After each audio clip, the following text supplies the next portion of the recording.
Everyone, नमस्कार। मैं अनामिका अग्निहोत्री आप सभी का अपने चैनल लव विद योगा में एक बार फिर से स्वागत करती हूँ। तो आज हम बात करने वाले हैं अजन्यासना के बारे में। इसको इंग्लिश में हम लो लंज पोज भी बोलते हैं।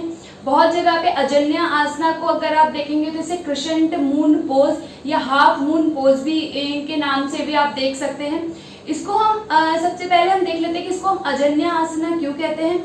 अजन्य मतलब होता है अंजनी आसना। अंजनी हनुमान जी की माँ थी, हनुमान जी की माँ से लिया गया है ये इस आसन का नाम। इसको बोलते हैं अजन्य आसना। ये एक हनुमान जी की एक पोस्चर की तरह होता है। इसको हम इसलिए इसको हम अजन्य आसना भी कहते हैं। बाकी हम इसको क्रिसेंट मून पोज क्यों कहते हैं, क्योंकि जब हम इस आसन को करते हैं तो हमारी बॉडी की बैक बेंड होती है और एक हाफ मून पोज की तरह बन जाती है, इसलिए इसको हम क्रिसेंट मून पोज भी बोलते हैं।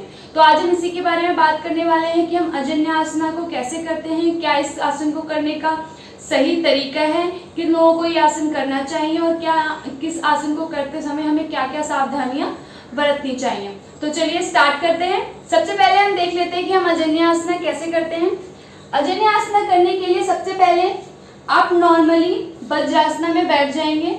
वज्रासन में बैठने के बाद हमें क्या करना है, ये जो आसन है ये बेसिकली आपकी बॉडी के लोअर पार्ट पे वर्क करता है। तो हमें इस आसन पे जो भी आपके जिन लोगों की नी में प्रॉब्लम है उन लोगों को ये आसन करने में थोड़ी सावधानियां बरतनी है। मैं बाद में आपको बताऊंगी कैसे कैसे आप इस आसन को कर सकते हैं। सबसे पहले इस आसन को करने के लिए आप नॉर्मली स्ट्रेट इस तरह से खड़े हो जाएंगे। वज्रासना में है, वज्रासना से अपने नी को अपर साइड में अपने हिप एरिया को पुल कर लेंगे। उसके बाद हमें क्या करना है, जैसे कि मैंने आपको बताया सारा आसन हम हमेशा राइट लेग से स्टार्ट करते हैं।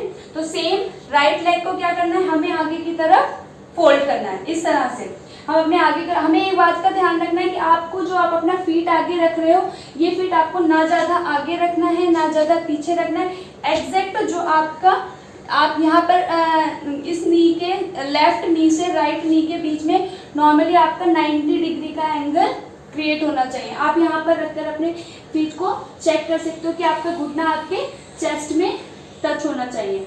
इस तरह से आप नॉर्मली फर्स्ट अपने राइट लेग को रख लेंगे। उसके बाद हमें क्या करना है, अश्व संचालासना में आना है। अश्व संचालासना में क्या कहते हैं, नॉर्मली आपको इस तरह से अपने हाथों को रखना है और इस आपका जो लेफ्ट लेग है उसको क्या करना है, हमें पूरा पीछे की साइड में क्या कर देना है, खोल देना। अपने घुटने को फ्लोर पे टच कर देना और अपनी फीट जो आपका पंजा है उसको क्या करना है, आपको फ्लोर पे टच करना है। एक बात का ध्यान रखना है, जिन लोगों को जो बिगनर है, जिनको नी में थोड़ी सी प्रॉब्लम है, वो क्या कर सकते हैं, अपनी नी के नीचे कोई भी टॉवल या आप चादर रख सकते हैं। इससे आपकी नी को इंजरी होने में से बचेगा। आपको नॉर्मली इस तरह से करना है। उसके बाद हमें क्या करना है, मैं आपको लेवल बाय लेवल बताऊंगी कि कैसे कैसे आपको करना है। जो सबसे बिगनर है, फर्स्ट लेवल में नॉर्मली आपको प्रैक्टिस करनी है। इस तरह से कर आपको नॉर्मली इस पोज में होल्ड करने की प्रैक्टिस करनी है। लेवल 1 में क्या करना है, नॉर्मली आपको बस नॉर्मली इस तरह से आपको हाथ जोड़ने हैं और आप अपने लेवल को होल्ड करने की कोशिश कीजिए। जब आप इस आसन को इतनी होल्ड करना सीख जाएंगे, उसके बाद सेकेंड स्टेप में क्या करना है, आपको सेकेंड स्टेप में नॉर्मली आपको बैक साइड में मूव करना है। इस तरह से जितना आप मूव कर सकते हैं, आप अपने लेग को फीट को टच कर सकते हैं या आप अपने नॉर्मली हैंड को बेंड करके भी इस तरह से होल्ड कर सकते हैं। ये हो गया आपका लेवल 2। लेवल 1 में आपको नॉर्मली आगे की तरफ होल्ड करना है। लेवल 2 में बैक साइड में अपने चेस्ट को फोल्ड करने की कोशिश करनी है। ये हो गए आपके नॉर्मली 2 पोस्चर।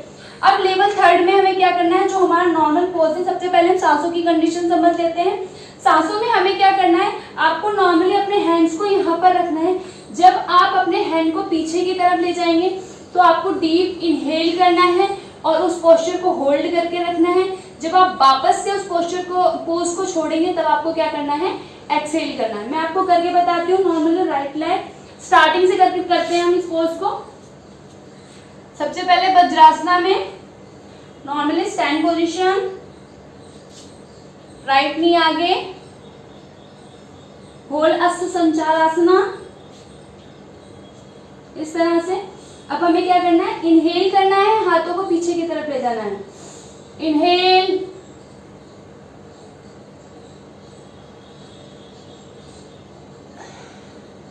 एक्सहेल। यानी कि आप जितनी देर तक होल्ड करके रख सकते, एज अ बिगनर आप स्टार्टिंग में जितनी देर तक होल्ड करके रख सकते हो उतनी देर हमें होल्ड करना है।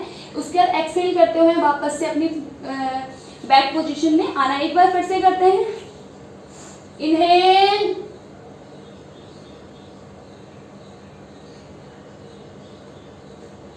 एक्सहेल, वापस से अपने वज्रासना में आ जाएंगे। सेम पोस्चर आपको लेफ्ट लेग से ट्राई करना है, लेफ्ट लेग से भी करते हैं।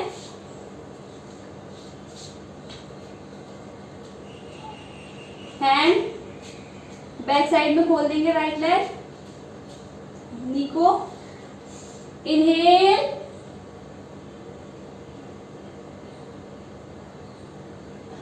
एक्सहेल, वापस से वज्रासन, रिलैक्स।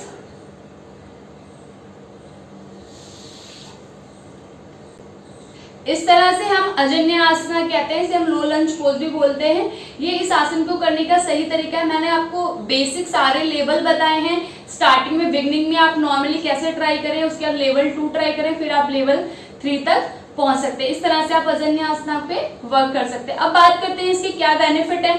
इस आसन का जो मेन बेनिफिट है वो है साइटिका के पेन के लिए। जिन लोगों को साइटिका की प्रॉब्लम है उन लोगों को ये आसन रेगुलर ट्राई करना चाहिए, उससे आपको बहुत हेल्प मिलती है। इसके अलावा जिन लोगों को अस्थमा की प्रॉब्लम है उन लोगों को भी आसन कंटिन्यू ट्राई करना चाहिए, उससे आपको बहुत हेल्प मिलेगी। बाकी जो ये आसन का, जैसे कि मैंने आपको पहले बताया है कि इस आसन का जो मेन बेनिफिट है वो आया आपकी बॉडी के लोअर पार्ट पे। जिन लोगों को थाइस का वेट रिड्यूस करना है या जिन लोगों को नी में हल्का फुल्का दर्द रहता है उन लोगों को ये आसन कंटिन्यू ट्राई करना चाहिए, उससे आपको बहुत हेल्प मिलेगी। अब बात करते हैं ये आसन किन लोगों को अवॉइड करना चाहिए। जिन लोगों की नी में प्रॉब्लम है, कोई सर्जरी हुई है, उन लोगों को ये आसन करना अवॉइड करना चाहिए। इसके अलावा जब आप इस आसन को कर रहे हो, अगर आपके नेक में पीछे स्ट्रेच करते टाइम नेक में कोई प्रॉब्लम हो रही है, स्पॉन्डिलाइटिस की प्रॉब्लम है, तो भी इस आसन को करना आपको अवॉइड करना चाहिए। इसके अलावा आप सभी लोग इस आसन को ट्राई कर सकते हैं।